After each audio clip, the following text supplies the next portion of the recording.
Principality of Occultism Pharmakia and Sorcery, Part 5. What happens when we cannot be at rest or are constantly restless? Our bodies malfunction neurologically and chemically. By definition, depression is the result of a chemical imbalance, a lack of the neurotransmitter serotonin in the human body. When we have depression, what does the doctor prescribe? An antidepressant drug designed to bring us back into chemical balance. Serotonin is a neurotransmitter that makes us feel good about ourselves.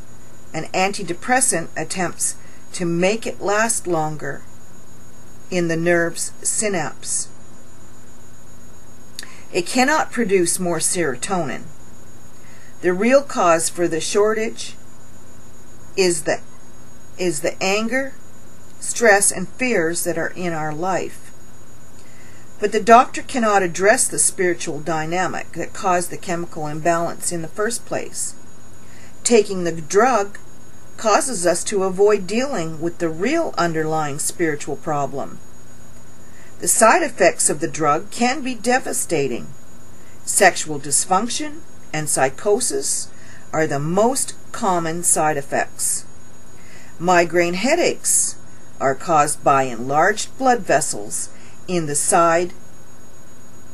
head. The most common drug given today for migraines is Imitrex.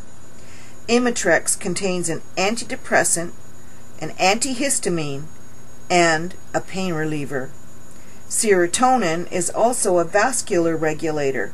It regulates the size of blood vessels. Histamine is a vascular expander. It expands blood vessels. The underproduction of serotonin and the overproduction of histamine are caused by thoughts of guilt and conflict. When we have helped people deal with the guilt, shame, and conflict in their lives, the chemical imbalances are healed and the headache disappears. This process often takes only a few minutes. There are many examples of medications that only cover up real problems. Western medication is designed to treat symptoms. When the symptoms are the root cause, as in injuries or other traumas, it works very well. But the symptom is usually not the root cause. We need to learn to depend on God and discover those areas of our lives that do not conform to God's teaching. When we confess and repent disobedience, then the peace of God that passes all understanding floods over us, and His joy becomes our joy. Many surgeries could also be considered occultic, as they are performed to treat a disorder that is really caused by our thoughts and emotions. Many surgeries are performed to correct anxiety and stress disorders in our hearts and digestive systems. There is, again, a more excellent way. There are many other medical practices that we consider to be ungodly. Before, when I had been sick and desperate, I tried just about anything that anyone said would help me. I experienced several methods of alternative healing, and as I studied, I learned that many were, at their root, ungodly. Most alternative medical practices involve some form of adjusting the yin and yang, or the energy systems in our body, or some type of homeopathic remedy. Let me briefly discuss two of these. And personally myself, I have done hands-on healing. I have also been involved with the energy systems, and now that I'm reading all of this, I'm going, okay, now I've got to throw all that down the toilet and just completely flush it. Western medical science doesn't believe nor can it find scientifically that our bodies have an energy system as taught by Chinese medical practitioners.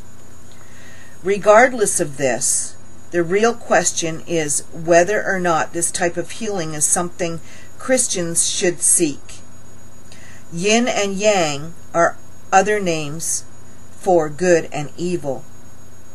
Why would we Christians want to adjust the flow of good and evil in our bodies? We want to remove all evil. Good and evil are not equal, as New Age practices would have us believe. The answer is to rid ourselves of the evil with the power of God. Any form of adjusting or balancing the yin and yang is really a form of worshiping a god from an Eastern religion. Now that totally made a whole lot of sense to me. Many homeopathic remedies are so diluted that only an image of the original substance remains. I received and gave to others many NAET allergy treatments. This treatment requires holding a small glass vial containing a clear liquid that was labeled wheat, mold, dust, pollen, etc. As I held these vials, the practitioner tapped me on the acupuncture points along my spine. After doing this, the practitioner told me that I was no longer allergic to the substance in the glass vial. Later on, I learned how the vials were prepared. They filled a vial with water and held it in one hand. The other vial with the substance was held in the other hand. The practitioner transferred the image from one vial to the other through his or her body. Some use a computer to do this, but the treatments helped. Why? Fear is the major cause of allergies. This treatment ritual superficially dealt with fear. It was a placebo, as I learned the real cause of allergies and applied God's principles to them. I was completely healed of environmental illness and multi-chemical sensitivity. Many of the diagnostic tools used in alternative medicine involve some form of divination. Applied kinesiology and the Toughness device both rely on an ungodly power. As Christians, it is vitally important, and I studied kinesiology too because I needed to learn the study of human structure and function when I was teaching fitness classes. Oh boy. So as Christians, it is vitally important that we carefully investigate things with which we become involved. Putting God first and shunning false gods requires diligence. We have compiled a lengthy list of occultic beliefs and practices. Please remember that occultism includes anything that we allow to come between God and us.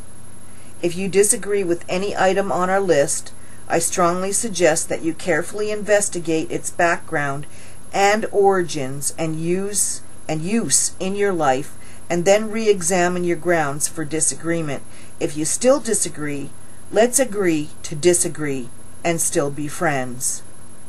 Please carefully study the list and mark any items with which you or anyone in all your generations may have been involved. Each one of these forms a part of the supporting cast or infrastructure of the principality of occultism. And I'll come back and read you the partial list of the occult in part 6.